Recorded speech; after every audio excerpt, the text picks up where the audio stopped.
I don't have kids and I have no experience with babies or motherhood or children. I'm 18 and beyond being around them in group settings where at least one of the parents and a ton of other people are around. That's it. My brother's wife had a baby 17 days ago. I didn't go visit them yet, but my brother and sister-in-law sent me some pictures. My brother said our cousin Rachel was around a lot because my sister-in-law is having trouble breastfeeding and Rachel is a big believer in it and is helping her. I offered to help them if I needed it, and on Saturday they asked me to go to grocery store for them because no home delivery had an open spot. When I dropped the food off, I was shocked at how bad my sister-in-law looked. She literally looked like the Walking Dead. Barely awake and not showered, and she was actually crying because she was so frustrated. It actually scared me how bad she looked. At first I didn't want to butt in, but it bothered me so much I went back to the store and got a can of baby formula. I figured it would give her a break and my niece could eat. It was even worse when I gave it to my sister-in-law because I said it was no big deal if my niece got formula. It wasn't a problem. My sister-in-law broke down and I was honestly scared because she was weeping. Like in the movies when someone dies, kind of weeping. No one told her it was okay not to breastfeed.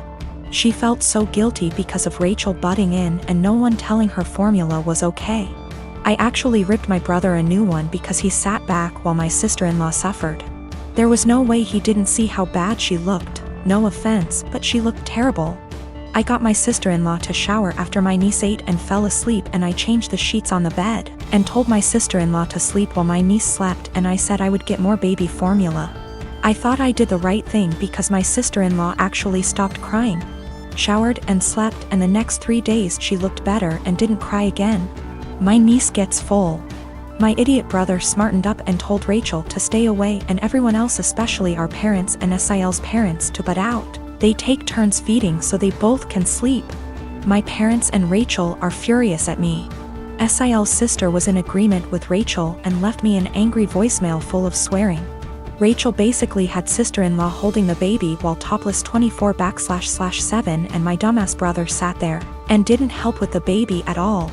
Rachel breastfed all her kids until they could walk and talk and never had problems, but my sister-in-law obviously did. My dad said I overstepped and should not have butted in.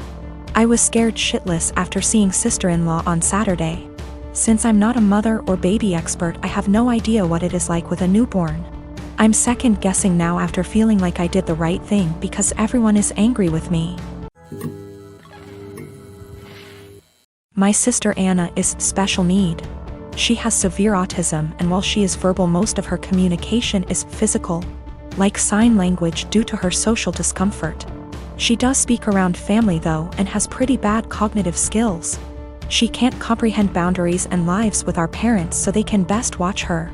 I am getting married in 3 months. We planned a simple wedding and reception at my fiancé Michael's parents' barn and farm. Since it's all gonna be DIY and we aren't planning anything too expensive, we can do things pretty quickly since flowers, food, and decor will be provided by his family. I sent out invites last week and I asked that Anna not come. I told my parents I understood that would mean they may not show up, but it was just a heads up. Why no Anna? She has an issue with touching Michael and trying to kiss him. At times when we were at my parents' house, Anna would try and grab Michael's hands, try to lean in to kiss him, or would have a really bad shutdowns if she wasn't allowed to be directly next to him. We've tried speaking to her, but there's only so much we can do when she doesn't really understand. I told my parents I just want one day for Michael to be my partner and not Anna's comfort person. They called me selfish and asked how I expected them to agree to something like this. They told me Anna is disabled and may never experience a wedding of her own, and while I have Michael for probably the rest of our lives, she'll have no one, and that Michael and I can be a little more understanding to the reality of her life. I feel like a total ass, and what they're saying has really gotten to me, and I'm starting to question my decision. My parents called me letting me know they won't be coming and that it's best I don't bring Michael around anymore since I've chosen some man over my sister. They told me that Anna wanting to kiss Michael and hug him is normal for a woman her age, and that she doesn't understand what her feelings mean. I suggested they try to redirect her during the wedding, but they said Michael is gonna be family to her and he needs to get over it. I suggested they watch the wedding via web, and they said that's not fair and that they deserve to see things in person.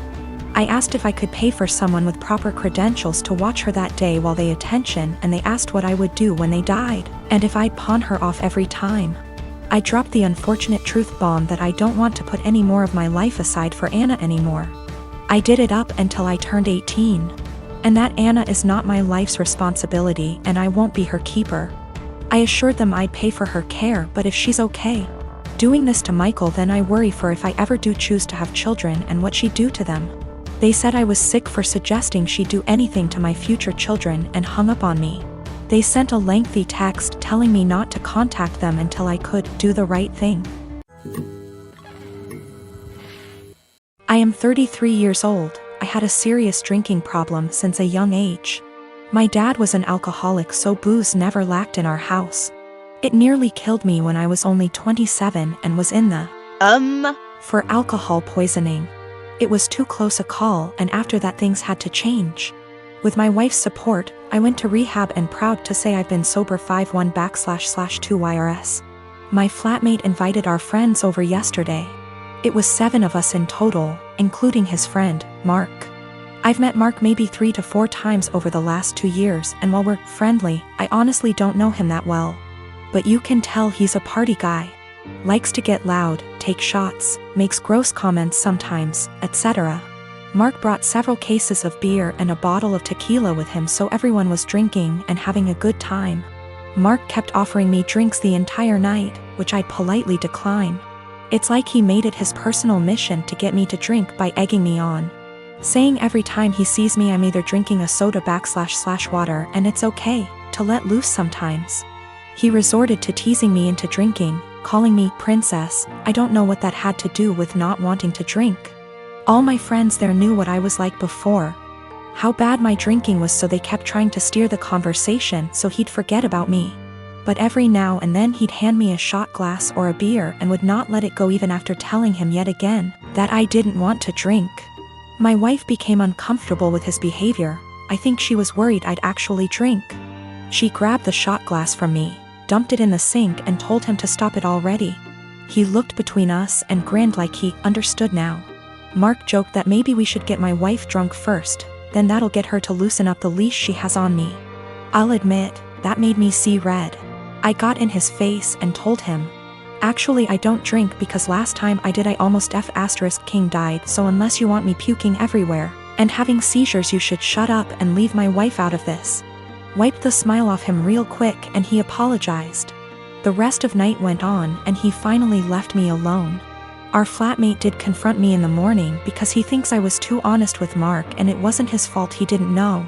He was just joking around and I made him feel bad. Our other friends agree he was being too pushy and deserved being told off. My wife agrees, so he's the only one right now that's taking Mark's side. He said I could have ignored him until he gave up instead of bringing up an uncomfortable truth from my past. Now yes, I could have just told Mark the truth without full details, but felt that's none of his business, and a no should have been enough. I only got carried away when he decided to include my wife in his jokes.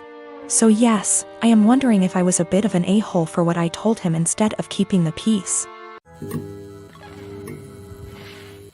My husband and I have been married for 3 years now. I have a daughter, 15 years old, and he has a son, 24 years old.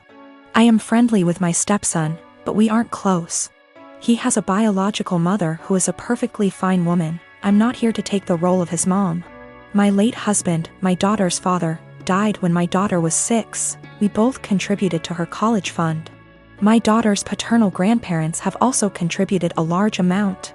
Right now, the fund has about $180,000. My daughter is extremely bright, and I'm not just saying that because I'm her mom. I truly believe she has the capacity to go to an Ivy League school, and her teachers have said she has the potential as well. And I don't want costs to hold her back. Our income would be too high to get any meaningful financial aid.